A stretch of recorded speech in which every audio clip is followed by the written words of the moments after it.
मित्रों, माता लक्ष्मी भगवान श्री हरि विष्णु से कहती है, हे जगत के पालनहार पर ब्रह्म मेरे स्वामी, मैंने देखा है कि पृथ्वी लोक में कुछ स्त्री पुरुष अपने जीवन साथी के साथ प्यार और समर्पण से सुखी जीवन गुजारते हैं तथा कुछ स्त्री पुरुष एक दूसरे के साथ रहकर अपनी खुशियां बांटते हैं, लेकिन कुछ सालों के बाद आपस में लड़ने लगते हैं, झगड़ते हैं और समय के साथ साथ उनके प्रेम में दरार पड़ती ही जाती है। हे प्रभु, मैं यह जानना चाहती हूँ कि सच्चे प्रेमियों के आने वाले जन्मों में क्या होगा। क्या फिर वह जोड़ी पति पत्नी के रूप में मिलेंगे कि नहीं?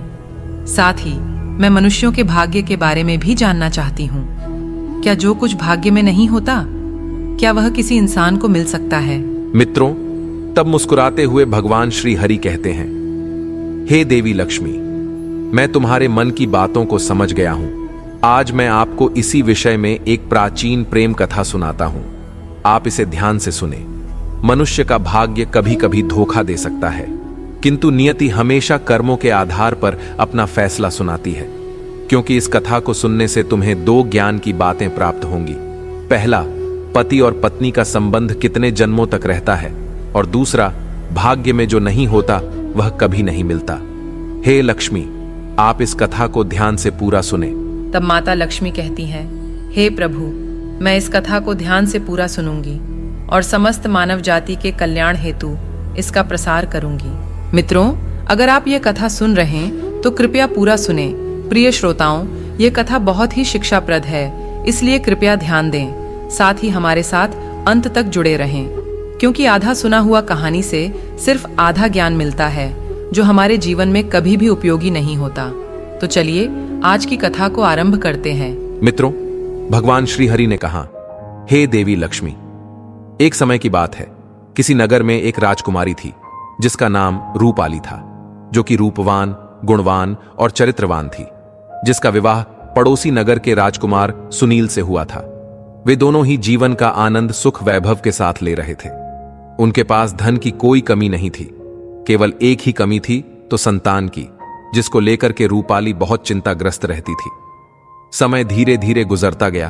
फिर एक दिन रूपाली की तबीयत अचानक से बहुत खराब हो गई। फिर वह राजकुमार सुनील से बोली, प्रियतम, मैंने आपको स्वयं के प्राणों से भी अधिक चाहा है। आपके लिए संसार के सभी सुखों का मूल्य नहीं रखा, आपकी सारी बातें मानी है। मैंने आपकी बहुत सेवा की है और पूजा भी की है। आप ही मेरे भगवान हैं, मगर मैं आपकी एक खुशी पूरा नहीं कर सकती, वह है संतान को जन्म देने की। स्वामी, अब मुझे आभास हो रहा है कि मेरा जीवन कुछ ही पलों में ही समाप्त होने वाला है। आप दुखी मत होना, शायद ईश्वर की भी यही इच्छा है, ऐसा प्रतीत होता है। मेरे ना रहने के बाद आप मेरी यादों के सहारे अपना जीवन जीना। मैं आपको वचन देती हूँ कि मैं अगले जन्म में फिर से आपकी पत्नी बनूंगी और तब मैं आपकी संतान की इच्छा अवश्य ही पूरी करूंगी। इतना कहकर राजकुमारी रूपाली की मृत्यु हो जाती है। फिर कुछ ही सालों के बाद एक दिन राजकुमार भी शरीर को त्याग देता है। फिर कुछ समय के पश्चात वह राजकुमार सुनील अंगदेश के एक ऐसे राजा के यहां जन्म लेता है, जिसकी कुल 7 रानियां थीं और 7 के बीच में वह अकेला ही पुत्र था, जिसका नाम सुकुमार रखा गया। वहीं दूसरी ओर राजकुमारी रूपाली भी मध्य देश के एक ऐसे राजा के यहां जन्म लेती है, जहां 7 ही रानियां होती हैं तथा उन 7 रानियों के बीच में केवल एक ही पुत्री थी और राजकुमारी का नाम रोहिणी रखा गया। अब युवराज सुकुमार समय के साथ साथ युवा अवस्था को प्राप्त हुए और सुकुमार के पिता महाराज के पास एक बहुत ही अक्लमंद, वफादार और मनुष्य की भाषा बोलने वाला तोता था, जो कि उनके गुरु ने उन्हें राजमंत्री के रूप में भेंट किया था। वह तोता महाराज का एक मुख्य सलाहकार और गुप्तचर भी था। महाराज उससे बहुत सारे विषयों में सलाह लिया करते थे और वे उसकी सलाह भी मानते थे। उस तोते के महाराज के पास होने से उन्हें उनकी गुरु की जब कोई मदद पड़ती तो वह तोता महाराज और उनके गुरु के बीच संवाद का काम करता था। बड़े से बड़े और कठिन परिस्थितियों में राजा तोते की सलाह अवश्य लेते थे। फिर एक दिन महाराज उस तोते के पास गए और तोते से कहा, हे तोते, मैं आज तुम्हें एक बहुत बड़ी जिम्मेदारी सौंप रहा हूं जो तुम्हें पूरी करनी है। मैं चाहता हूं यह काम तुम अपने शातिर दिमाग से और गुप्त ढंग से पूरा करो। तब वह तोता कहता है, कहिए महाराज, मैं आपके लिए कुछ भी कर सकता हूं। तब राजा ने कहा, हे तोते, तुम तो जानते हो कि मेरा एक ही बेटा है और मैं अपने बेटे के लिए कैसी बहू चाहता हूं। वह भी तुम जानते ही हो। तुझे मेरे लिए ढूंढकर ठीक वैसी ही बहू लानी है। और राजा ने उस तोते को अपने मन की सारी बात बता दी कि वह बहू कैसी चाहता है। मित्रों, फिर महाराज की बात को सुनकर वह तोता राजी हो गया और फिर तोते ने राजा से कहा, महाराज, आप बिल्कुल निश्चिंत हो जाए। आप जिस तरह की राजकुमारी चाहते हैं ठीक वैसे ही बहू ढूंढ कर लाने का मैं आपको वचन देता हूं। आप अपनी सारी शर्तें एक राजसी खत पर लिखकर उस पर अपनी मोहर लगाकर मुझे दे और मेरे पैरों में वह पर्चा बांध दीजिए और फिर आगे का काम आप मेरे ऊपर छोड़ दो।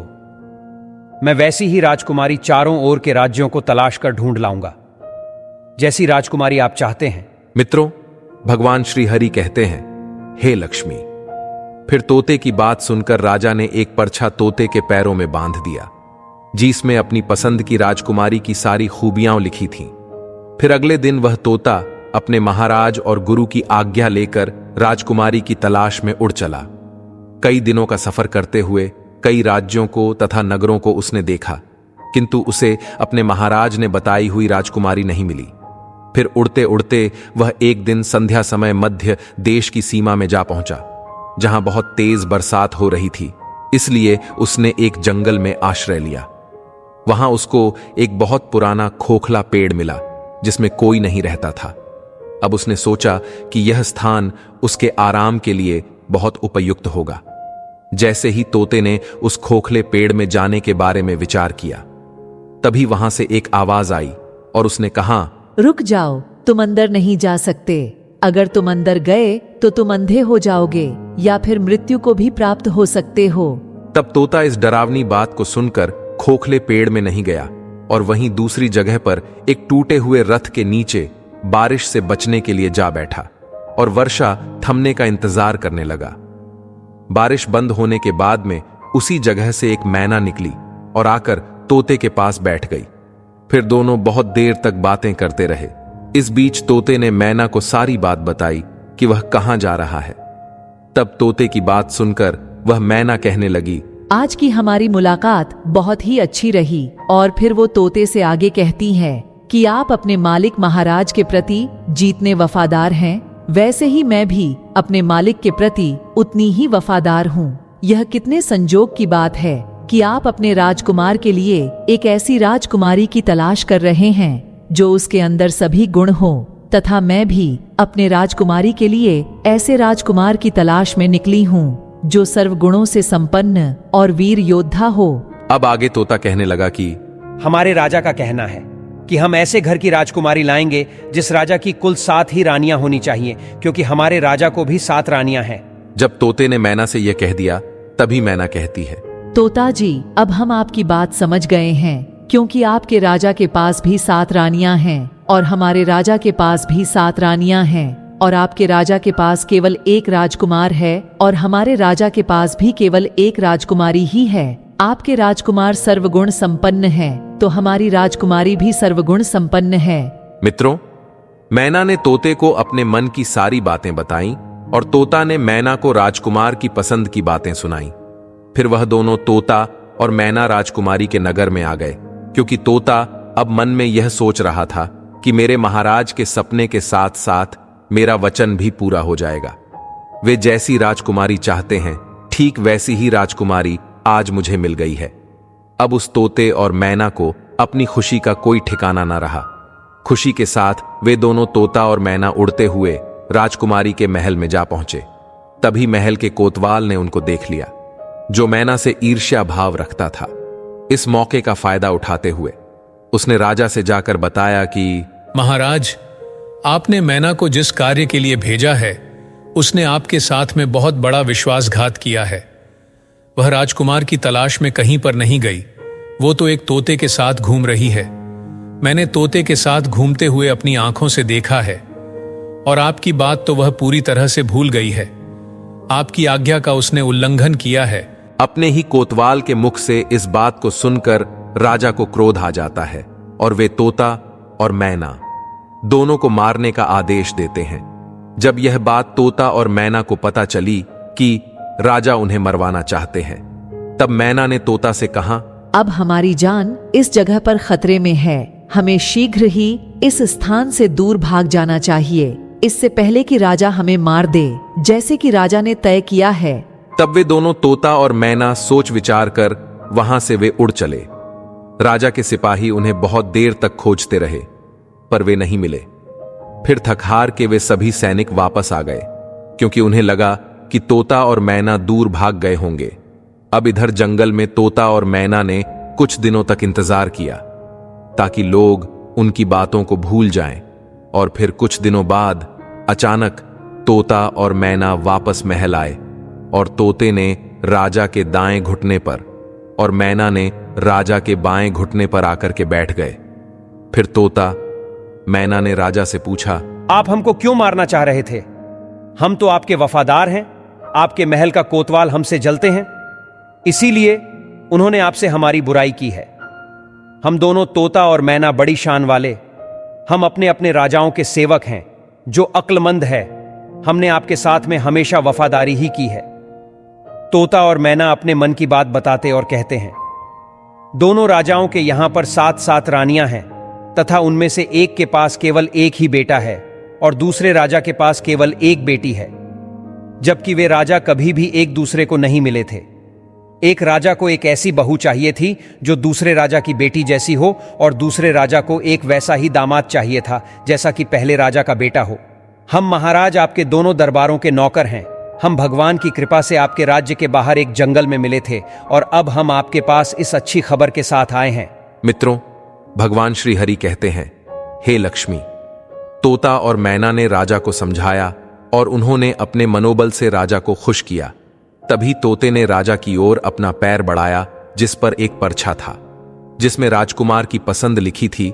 राजा ने वह परछा पढ़ा और नीचे की हुई अंगदेश राज्य की मोहर को देखकर वह बहुत खुश हुआ। पहले उन्हें तोता और मैना पर विश्वास नहीं था, फिर दोनों को एक साथ देखकर राजा को तोता मैना पर विश्वास हो गया। फिर राजा ने तोते के पैर से राजकुमार का एक चित्र निकाला और अपनी रानियों के पास में भेज दिया और कहा, आप यह तस्वीर देखकर बताएं कि राजकुमारी के लिए यह राजकुमार कैसा है। क्या सभी रानियां राजकुमार को पसंद करती हैं या नहीं? फिर कुछ दिन बीत गए, पर चित्र वापस नहीं आया। राजकुमारी को वह तस्वीर बहुत ही पसंद आई, और फिर वो राजकुमारी उस राजकुमार की तस्वीर को अपने हाथ में ही लिए रखती थी। फिर कुछ दिनों के बाद रानियों की तरफ से जवाब आया कि यह राजकुमार सबको पसंद है, अब इनका विवाह जल्दी ही हो जानी चाहिए, क्योंकि राजकुमारी ने तो राजकुमार को देखे बिना केवल चित्र को देखने से ही पसंद कर लिया था। मध्य देश के राजा ने तोते से कहा कि तुम अब अपने राजा के पास यह संदेशा पहुंचा दो, मध्य देश की राजकुमारी रोहिणी ने आपके सुकुमार को पसंद किया है, और मध्य देश महाराज चाहते हैं कि वे 4 माह के भीतर ही विवाह के लिए हमारे राज्य में आ जाएं। मित्रों, तोते ने अद्भुत आदर सम्मान के साथ मध्य देश के महाराज को प्रणाम किया और फिर अपने अंग देश की ओर उड़ गया। जब वह अपने राज्य में पहुंचा तो तोते ने राजा को अपनी यात्रा की सारी कहानी बताई। अपने प्रिय तोते के मुख से यह शुभ समाचार सुनकर राजा बहुत खुश हुआ। उसने उसे कुछ सुवर्ण मुद्राएं भेंट दी।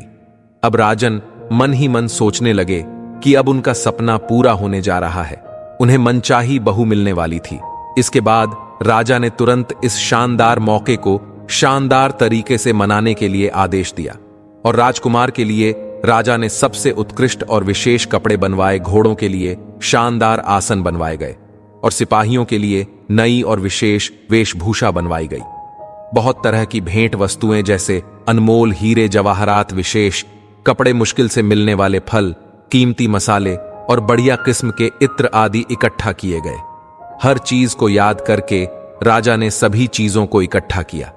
इन सभी प्रकार की तैयारियों में 4 माह कैसे बीत गए किसी को पता ही नहीं चला। अब विवाह के कुछ दिन पहले ही सुकुमार के पिता अचानक बीमार पड़ गए और किसी अनजान बीमारी के कारण उनकी मृत्यु हो गई। इस शुभ अवसर पर परिवार वालों के लिए यह एक बहुत ही बड़ा धक्का था। अब सुकुमार को अपना विवाह टालना पड़ा, क्योंकि इस दुखी समय पर विवाह के लिए सुकुमार का जाना अपने मृत पिता का अपमान करने जैसा लग रहा था।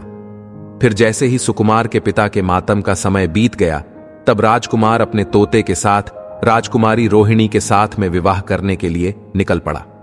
मित्रों, अंगदेश से मध्य देश कई मील दूर था, इसीलिए अपना सफर पूरा कर कुछ दिनों के बाद सुकुमार मध्य देश में जा पहुंचा। तब राजकुमार ने अपना डेरा राजकुमारी के महल के पास वाले बगीचे में डाल दिया। इसी बीच और एक दुखद घटना राजकुमार के साथ हो गई।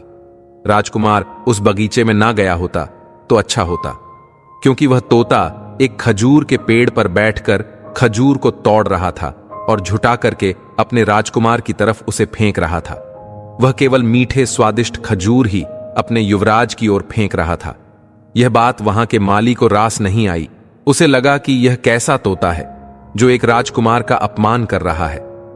तभी माली ने क्रोध में आकर अपनी गुलेर से उस तोते को निशाना बनाते हुए ढेर कर दिया। माली ने यह काम अनजाने में भूलवश किया था, जिससे तोते की मौत हो गई। अब सुकुमार बहुत दुखी हो जाता है। वहीं दूसरी ओर राजकुमार के पास यह खबर आई कि राजकुमारी के पिता ने अपनी बेटी का विवाह सुकुमार के साथ करने से इनकार कर दिया, क्योंकि उसके पिता अब जीवित नहीं हैं। मित्रों, भगवान श्री हरि कहते हैं, हे लक्ष्मी, सुकुमार अब पूरी तरह से टूट चुका था, क्योंकि अब उसका कोई नहीं रहा।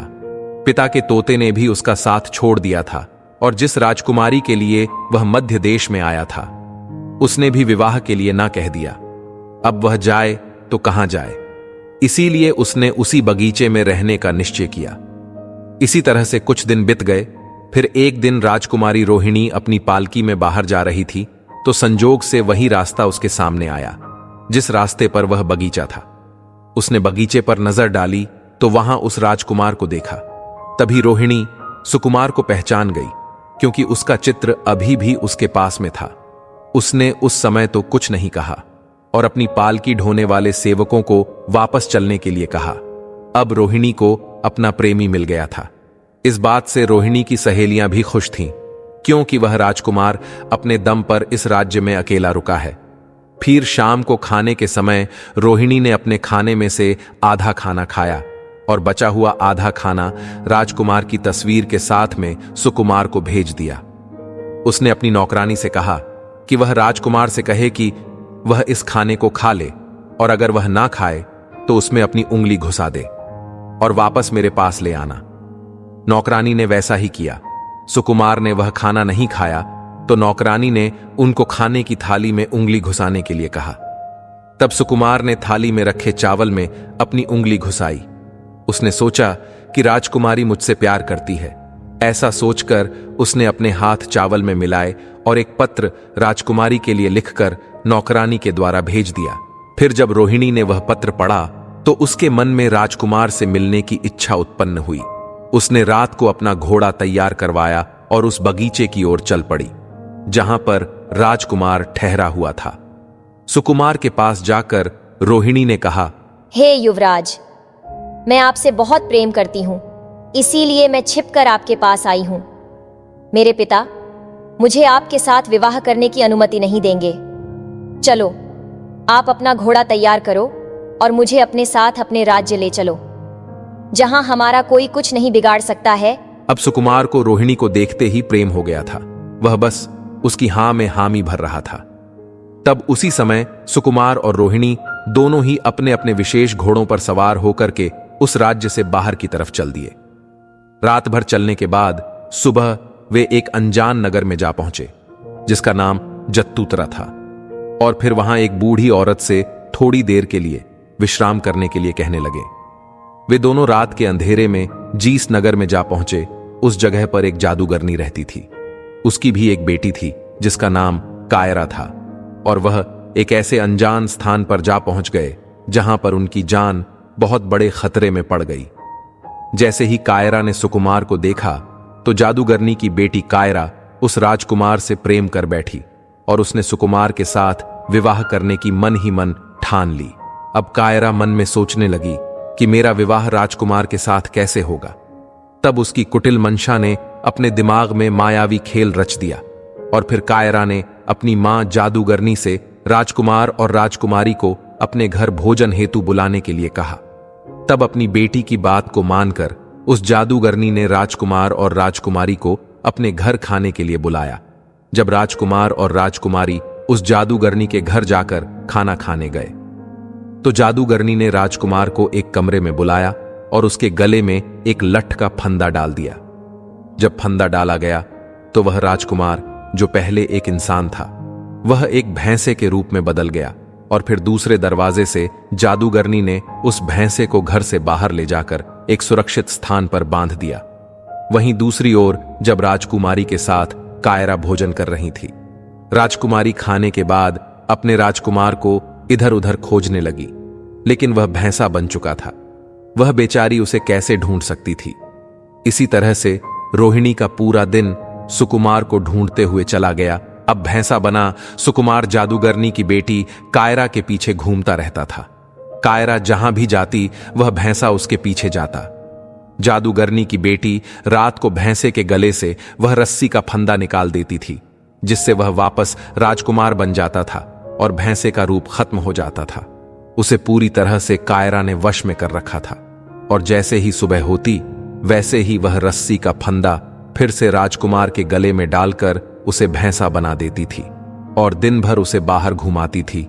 उधर रोहिणी को सुकुमार से बिना मिले कई दिन हो गए थे। अब रोहिणी पागलों की तरह अपने राजकुमार को ढूंढ रही थी, क्योंकि वह अकेली पड़ चुकी थी। सुकुमार के बिना वह ना तो अंगदेश जा सकती थी और ना ही अपने पिता के पास मध्य देश में जा सकती थी। अब वह बहुत ही दुखी हो गई थी। उसे कुछ भी समझ नहीं आ रहा था, वह अब करे तो क्या करे। उसके मन में यह संदेह उत्पन्न हुआ कि विवाह के डर के मारे सुकुमार उसको छोड़कर चला गया है। और कभी कभी राजकुमारी मन में सोचने लगी कि राजकुमार ने मुझे धोखा दे दिया, तो कभी सोचती कि वह मुझे धोखा नहीं दे सकता है। वह मुझसे बहुत प्रेम करता है, मैं भी उससे बहुत प्रेम करती हूं। कहीं ऐसा तो नहीं कि किसी ने उसका कत्ल कर दिया हो और किसी सुनसान जगह पर दफनाया हो। इसी तरह के विचित्र शुभ अशुभ विचारों के कारण रोहिणी की मति भ्रष्ट होने लगी। लेकिन वह राजकुमारी है। जब इस बात का उसे एहसास हुआ तो उसने अपने प्रिय को खोज निकालने के लिए दृढ़ निश्चय किया और फिर राजकुमारी रोहिणी ने एक पुरुष का रूप धारण किया और जातूतरा नगर के राजा के पास गई और उससे अपने मन की बात कही। वहां के राजा राजकुमारी की शक्ल, सूरत और बोलने के ढंग से बहुत ही प्रभावित हुए। तब राजा ने अपने दरबार में उस राजकुमारी को कोतवाल के पद पर नियुक्त कर दिया। मित्रों, भगवान श्री हरि कहती हैं, हे लक्ष्मी, कोतवाल का आना जाना बहुत सारे घरों में होता है और हर नगरवासी को कोतवाल के संपर्क में रहना पड़ता है। अब कोतवाल बनी रोहिणी को बहुत सारे घरों के अंदर बाहर के रहस्य मालूम होते जाते हैं। इस प्रकार वह राजकुमारी कोतवाल बनकर राजा के यहां काम करने लगी और समय धीरे धीरे बीतता गया। इसी तरह से 1 साल बीत गया। फिर एक दिन उसी राजा की सर्प के काटने के कारण मृत्यु हो जाती है और उसका कोई वारिस ना होने के कारण उधर जातूतरा के सभी नगरवासी उस कोतवाल को राजा बना देते हैं, क्योंकि उस कोतवाल बनी रोहिणी का व्यवहार अपनी जनता के प्रति बहुत ही अच्छा था। एक दिन रोहिणी अपने राज्य में विहार कर रही थी। तब एक व्यापारी अपना एक होशियार भैंसा राजा को बेचने के हेतु से उनसे मिलता है और कहता है, महाराज, ये विशेष भैंसा है, ये काफी अक्लमंद है। ये किसी भी खोई हुई चीज को सूंघ करके बता देता है और इसे मनुष्यों की भाषा भी समझ आती है। तब राजकुमारी उसे खरीदकर अपने गोठे में रखवाती है, किंतु उसी रात्रि में अचानक वो भैंसा कहीं गुम हो जाता है। तब तो राजा ने उस नगर में सूचना भिजवा दी कि इस नगर में जितने भी भैंसे हों सबको राजनगर के आंगन में कल सुबह इकट्ठा किया जाए। जब यह सूचना उस जादूगरनी कायरा के पास भी पहुंची, फिर अगले दिन नगर के सभी भैंसे राजा के सामने एकत्रित हुए, मगर उस जादूगरनी ने अपना भैंसा, जो कि एक राजकुमार था, उसे राजा के दरबार में नहीं भेजा। फिर जब सैनिकों ने राजा रूपी राजकुमारी को जादूगरनी के द्वारा अपना भैंसा नहीं भेजने की बात बताई, तो राजा रूपी रोहिणी एकदम से भड़क गई और उसने जादूगरनी सहित उस भैंसे को जबरदस्ती बुलवाया।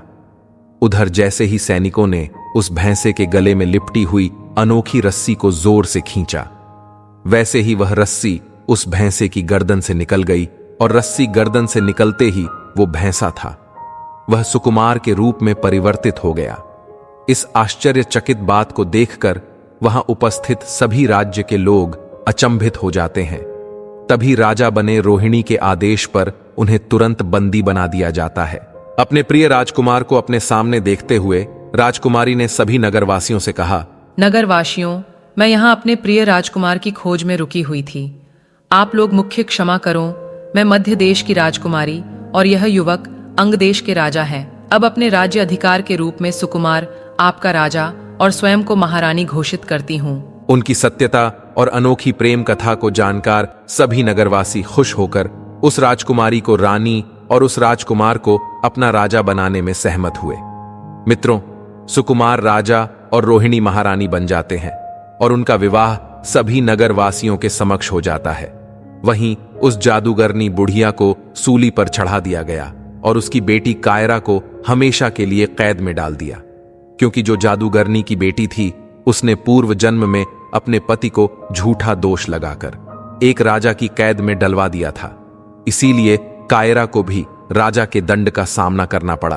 अब वह राजा और रानी बनकर के एक दिन घूमने के लिए जाते हैं और जब जंगल से होकर गुजरते हैं तो वो एक पेड़ के पास में आराम करने लगते हैं।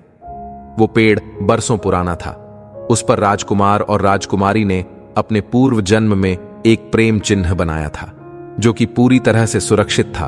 फिर जब उनकी नजर जैसे ही उस प्रेम चिन्ह पर पड़ती है तो एकदम से दोनों को अपने पुराने जीवन की सारी गाथा याद आ जाती है। पुराने जन्म की सारी बातें याद आ जाती हैं और उनके जीवन में एक खुशी की लहर दौड़ जाती है। फिर वह राजकुमारी कहती है, हे स्वामी, अब मुझे सब समझ में आ गया। मैं आपसे बहुत प्यार करती थी और आप भी मुझसे बहुत प्यार करते थे। मैंने आपकी बहुत सेवा की थी। केवल मेरे मन की एक ही इच्छा अधूरी रह गई थी कि मैं आपकी खुशी के लिए एक संतान को जन्म नहीं दे सकी। लेकिन इस जन्म में फिर हम दोनों मिले हैं और पति पत्नी के रूप में मिले हैं। क्योंकि यह हमारा सच्चा प्यार था, इसलिए हम दोनों एक होकर मिले हैं और मुझे पूरा यकीन है कि इस जन्म में भगवान हमारी मनोकामना सुनेंगे और आपको संतान का सुख अवश्य ही मिलेगा। मित्रों, भगवान श्री हरि कहते हैं, हे लक्ष्मी, समय चलते मनुष्यों को पिछले जन्म के सभी कर्मों का फल अवश्य मिलता है। अब आगे की कथा सुनो। फिर वह राजकुमारी गर्भ धारण करती है और समय के अनुसार एक सुंदर संतान को जन्म देती है। इस प्रकार एक पत्नी अगले जन्म में अपने पति को भी पाती है और पति की खुशी के लिए एक पुत्र रत्न को भी जन्म देती है। हे लक्ष्मी, इस कथा से पहली ज्ञान की बात यह प्राप्त हुई कि यदि स्त्री पुरुष आपस में सच्चा प्रेम करते हैं और आपस में तनिक भी विरोधाभास नहीं होता है, ऐसे पति पत्नी का रिश्ता जन्म जन्मांतर का होता है। वहीं अगर स्त्री पुरुष को धोखा देती है तो उसे भी धोखा मिलता है, और यदि पुरुष स्त्री को धोखा देता है तो पुरुष को भी धोखा मिलता है। इसलिए पति पत्नी का रिश्ता अटूट विश्वास का होता है। इसलिए एक दूसरे के साथ विश्वास बनाए रखना चाहिए, और जो स्त्री पुरुष विश्वास की डोर मजबूत रखते हैं वह हर जन्म में पति पत्नी के रूप में मिलते ही हैं। जैसे कि एक समय के अनुसार राजकुमारी को अपने अगले जन्म में वही राजकुमार पति के रूप में प्राप्त हुआ और उसकी अधूरी इच्छा जो कि संतान की प्राप्ति की थी वह भी अगले जन्म में पूरी हो गई। मित्रों, भगवान श्री हरि कहते हैं, हे लक्ष्मी, इस कथा से दूसरी ज्ञान की बात यह है कि जो कुछ भी किसी के भाग्य में नहीं होता वह कभी भी उसका नहीं हो सकता है, चाहे वह जीवन में कितने ही प्रयास करें। क्योंकि जादूगरनी की बेटी का चरित्र सही नहीं था। वह अपनी जादुई शक्ति का सहारा लेकर राजकुमार को प्राप्त करना चाहती थी, जो कि राजकुमार उसके भाग्य में ही नहीं था। इसलिए वह उस राजकुमार को प्राप्त नहीं कर सकी, क्योंकि जो भाग्य में नहीं होता वह कभी नहीं हो सकता। राजकुमार केवल उस राजकुमारी के भाग्य में था। इसलिए इतनी सारी कठिनाइयों के बावजूद भी उस राजकुमारी को उसके पूर्व जन्म के पति राजकुमार रूप में प्राप्त हुआ। हे लक्ष्मी, पति पत्नी का रिश्ता जन्म जन्मांतर का होता है। इसलिए इस रिश्ते में हमें हमेशा पत्नी के प्रति विश्वास बनाए रखना चाहिए और पूरी तरह से एक दूसरे के आदर्श का पालन करना चाहिए। और जो कुछ भी हमारे भाग्य में नहीं होता वह चाहे हम कितना भी प्रयास कर लें वह हमारे पास नहीं आता। इसलिए कभी भी गलत रास्ते पर ना जाने की वजह ही मार्ग पर चलने की कोशिश करनी चाहिए, अन्यथा हमें गलत परिणाम सहने पड़ सकते हैं। जैसे कि उस जादूगरनी की बेटी कायरा को राजा ने हमेशा के लिए कैद में डाल दिया और उसका सारा जीवन कैद में गुजर गया। हे लक्ष्मी, अब मैंने आपके सभी प्रश्नों के उत्तर दिए हैं। तब माता लक्ष्मी कहती हैं, धन्य है प्रभु, आप और आपकी लीला। तो प्रिय दर्शकों, आपको यह कथा कैसी लगी कमेंट करके अवश्य बताएं। जानकारी अच्छी लगी तो वीडियो को लाइक जरूर करें और कमेंट में जय श्री हरि विष्णु अवश्य लिखें। साथ ही चैनल को सब्सक्राइब करें। ऐसी ही रोचक धार्मिक कथाओं के लिए हमारे साथ बने रहिए। हमारे धर्म ग्रंथ कथाओं के चैनल 18 पुराणों पर आप सभी का धन्यवाद।